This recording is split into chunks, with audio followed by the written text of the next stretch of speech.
Et bonjour, je suis Sanchez David et je vais vous présenter aujourd'hui Hasta la Vista.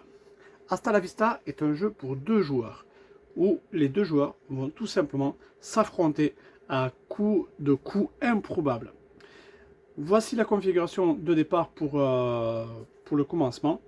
Donc chaque joueur va recevoir un deck de 10 cartes, parmi un grand deck auquel ils n'ont pas accès. C'est juste 10 cartes pour la manche. Le grand vainqueur va devoir remporter deux combats, deux manches, et dès que deux manches seront gagnées, hop, il sera le grand vainqueur. Alors comment on gagne les manches? Tout simplement en s'affrontant. C'est un jeu où on va y avoir un affrontement à base de bataille fermée, puisqu'on va juste retourner une carte chacun et on va résoudre les effets ainsi que la petite bataille. On a notre petite carte bombe atomique chacun. On a aussi également la possibilité de remporter le match en complétant intégralement notre bombe atomique grâce à des jetons de rage. Le mieux, c'est d'essayer. Donc, on commence directement. Hop, avec la bataille fermée. Notre joueur ici présent sort un tank. Donc, pour partir au combat, un tank, c'est quand même pas mal. Mais en face, c'est du répondant, puisqu'il y a le bazooka. Attention, petite icône ici. Jeton de rage, il n'y a pas là ici. Donc jeton de rage pour l'adversaire. Donc l'adversaire gagne un jeton de rage. Il choisit d'aller le mettre sur potentiellement gagner une vie supplémentaire sur sa bombe atomique. Chaque match commence avec 3 vies chacun. On résout tout le temps la carte la plus faible avant de passer à la carte la plus haute en termes du petit texte qui est en bas. Et après, il y a le match. Donc ici, il a un pouvoir d'attaque de 5. Perdez une rage, puis votre adversaire perd une vie, une attaque et une défense. Oh là là là là là là là là. Donc, il repère sa rage. Et l'adversaire perd une vie, une attaque. Ici, présentement, c'est la défausse des attaques. Ainsi qu'une défense. Une défense, donc il va choisir une défense. Donc, les défenses, les joueurs les ont en main.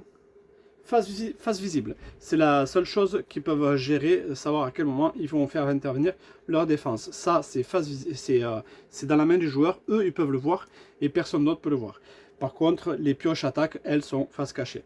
Donc là, mon joueur va décider de défausser cette carte-là, puisque c'est imposé par le texte du tank. Et le bazooka me refait encore perdre une défense. Donc, il perd encore une autre défense. Donc, il va sélectionner la défense qui va encore perdre. Il n'y a plus que 3 défenses de ce côté-là. Maintenant, on va résoudre le combat entre le bazooka et le tank. C'est le bazooka qui l'emporte avec 9 points d'attaque contre 5. Donc, il y a une différence de 4. Attention, il y a le boulet de canon du bazooka qui arrive sur le tank. Ça va peut-être péter, mais peut-être pas. Parce que pour que ça pète, il va falloir que l'adversaire ne puisse pas parer le coup. Et parer le coup, c'est avec les cartes de défense qu'on peut parer un coup. Il y a 4 de différence. Donc si mon joueur a des cartes comprises entre 4 et 6, c'est là qu'il va pouvoir les jouer. 1 et 3, ça ne marche pas. 7 et 8, ça ne marche pas. Puisque là, le coup, il est de 4 de différence. Donc il aura le choix entre ces deux cartes-là. Ces deux cartes ici, attention, en jouant celle-là, je vais donner une rage à mon adversaire. Mais celle-ci est quand même pas mal. Donc je vais tenter celle-là. Hop, voilà. Je me défends, donc, avec une défense de 4 à 6, égale au coup. Grâce à la téléportation, je vais essayer de me téléporter. Attention, quand on se défend uniquement avec la partie bleue. Donc, je me défends avec une téléportation. Et là, mon adversaire peut quand même avoir la possibilité vraiment de confirmer son coup, de confirmer que le bazooka va vraiment toucher sa cible. Et pour ce faire, il va regarder ses cartes et avec la partie rouge, s'il a vraiment quelque chose qui correspond à la téléportation, à ce moment-là, il va pouvoir le jouer. Et effectivement, il a la carte en question. En la jouant, il gagne une rage. Au passage, c'est toujours sympa. Hop, il va se la mettre sur peut-être gagner 2 cartes attaque. Voilà. Et là, donc, il va confirmer le coup. Puisque en confirmant un coup, on joue à ce moment-là les cartes défense avec la partie rouge. Et là, effectivement, il y a bien la téléportation. Donc, le même symbole, la téléportation. Sauf qu'il s'est téléporté dans un volcan. Résultat, le coup est confirmé. Résultat, il perd un cœur.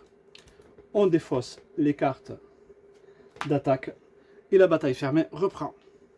Attention, juste avant de révéler de nouvelles cartes, c'est à ce moment-là que les joueurs peuvent utiliser, et uniquement à ce moment-là, que les joueurs peuvent utiliser de la rage pour éventuellement gagner des choses. Donc une carte bombe atomique va recevoir la rage. Si on a 5 jetons dessus, c'est victoire immédiate. Le match est remporté immédiatement. Mais là, en défaussant un jeton rage ici, on va gagner 2 cartes attaque du grand deck. On pourra inverser les défenses si jamais j'ai pas assez de défense et que lui en a beaucoup. C'est intéressant de le faire parce que du coup je récupère toutes ces défenses et ça me refait un petit peu la coquille.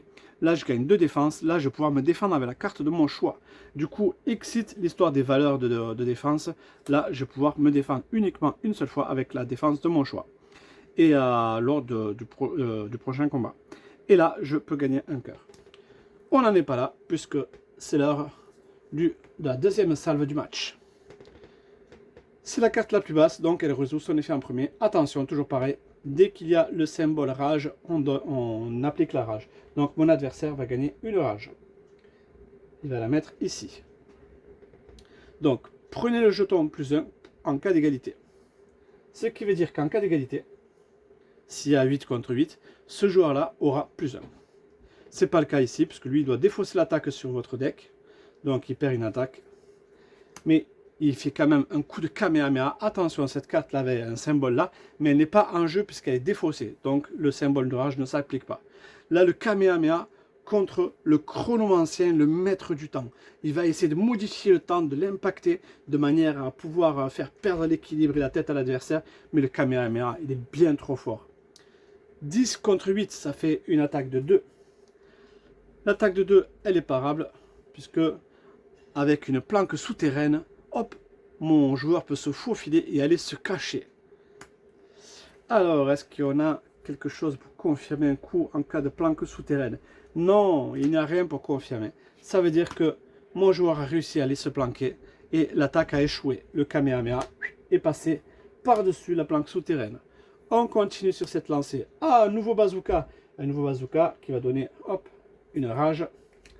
Mais en face, il y a du lourd, il y a la faucheuse. Donc, perdez une défense pour celui-ci. Et là, soustrait à votre attaque, votre valeur de rage. Donc, il pensait être 10 contre 9. Oui, mais soustrayez à votre attaque la valeur de rage. Il a 2 de rage, du coup il a 8. Et du coup, il perd son match. Enfin, il perd son combat en tout cas. Donc, il perd de 1. Il n'a rien pour se défendre de 1. Il perd tout simplement un cœur. Attention, l'heure est grave, puisque mon joueur de gauche n'a plus qu'un seul cœur. C'est à ce moment-là, s'il avait eu une rage sur le cœur, qu'il aurait pu la défausser, gagner un cœur pour se mettre à l'abri. Ce n'est pas le cas. Il a 2 rages, mais elles ne sont pas placées sur le cœur, malheureusement pour lui. Hop. Ben ça tombe bien, il gagne une rage, donc directement, il va la placer sur le cœur, mais c'est peut-être un petit peu trop tard. Attention, mon joueur avec la tronçonneuse donne aussi une rage à mon adversaire. Ouh loulou, il s'en est fallu de peu, parce que ça aurait pu être la 5e et le faire gagner immédiatement, alors qu'il était quand même en fâcheuse posture, mais il aurait pu quand même gagner. Mais l'heure n'est pas là. Juste avant le combat, inverser les armes. Alors là, ça c'est chaos ça. Et le coup est imparable, pas de défense alors. Du coup, on inverse les armes. Et ce coup, quoi qu'il en soit, il sera imparable, il n'y a pas de défense. Donc, c'est retournement de situation. Et là, il y a mes 2 adversaires, ils sont face à face, ils n'ont plus qu'une vie chacun. Attention, sauf que là, lui, il a réussi à passer le tour fatidique. Du coup, il a défaussé une rage pour gagner un petit cœur. Oh, un piège contre une attaque radioactive. Tout un programme. Ajoutez à votre attaque la valeur de votre rage. Pou, pou, pou. Ce qui nous monte à 6. Contre 7, ça ne suffira pas quand même. Piochez une attaque dans votre réserve. Une attaque de plus, c'est toujours sympa au cas où. Donc, du coup, on gagne de 1 point. 7 contre 6.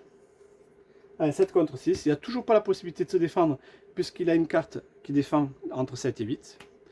Donc, du coup, il perd encore son cœur. Il s'accroche, mais... oulala, une faucheuse. Contre du poison. Volez l'arme sur le deck de votre adversaire. Donc celle-ci, hop, je la vole. Et là, soustrait à votre attaque. Donc du coup, il attaque 9 contre 4. Ça fait une différence de 5. Malheureusement, il ne peut pas se défendre, mon joueur. Il aurait quand même pu utiliser un bonus juste avant, parce que quand même ça craignait un petit peu. Il aurait quand même pu peut-être piocher 2 défenses ou quoi. En l'occurrence, il n'a pas fait. Donc il perd son cœur, la manche est terminée. Et ce joueur-ci gagne la première manche. 2 manches gagnantes, c'est la victoire pour la partie. On peut gagner des manches en faisant comme ça, en éliminant tous les cœurs de mon adversaire. On peut gagner également une manche si à un moment donné, mon adversaire, lors d'un nouveau tour, n'a plus de carte attaque. À ce moment-là, il ne peut pas fournir de carte attaque. Donc du coup, il a perdu le match puisqu'il ne peut pas attaquer, il ne peut pas aller se combattre. Et on peut gagner le match également avec immédiatement en remplissant 5 jetons, 5 rages sur la carte. À ce moment-là, on fait péter la bombe atomique et pouf! Bien sûr, on s'est mis à l'abri juste avant et l'adversaire en a pris plein la figure. Voilà, ça se joue en 2 manches gagnantes et c'est hasta la vista.